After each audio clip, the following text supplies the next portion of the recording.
UAPAचा जो कायदा आहे तो नुसता प्रिव्हेंटिव्ह डिटेन्शनचा नाही, तर त्या प्रिव्हेंटिव्ह डिटेन्शन बरोबर त्याला क्रिमिनलायझेशनसुद्धा त्या ठिकाणी करण्यात आलेलं आहे.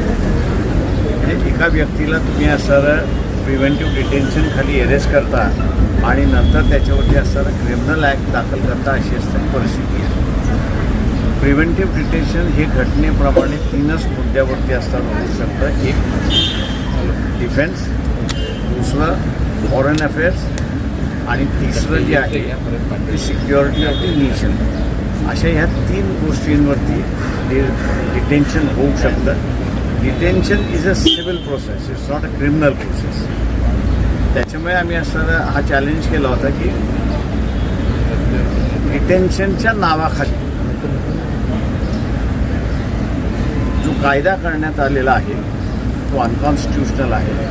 एकतर तो क्रिमिनल ॲक्ट म्हणून तुम्ही असं करा, नाही तर प्युअरली डिटेन्शन म्हणून सिव्हिल साईड जी आहे त्याच्यात तुम्ही असणारं हे करा.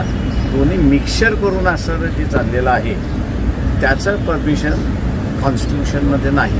कोर्टामध्ये आलो, डिटेल जजमेंट येईल त्यावेळेस आम्हाला असणारं त्या ठिकाणी निश्चितपणे लक्षात येईल की तुमच्या मुद्द्यावरती कोर्टाने पिटिशन फेटाळलेली आहे आणि कायदेशीर आम्हाला असणारं दिसलं तर आम्ही ह्या मुद्द्यांवरती असणारं सुप्रीम कोर्टातही जाणार आहोत.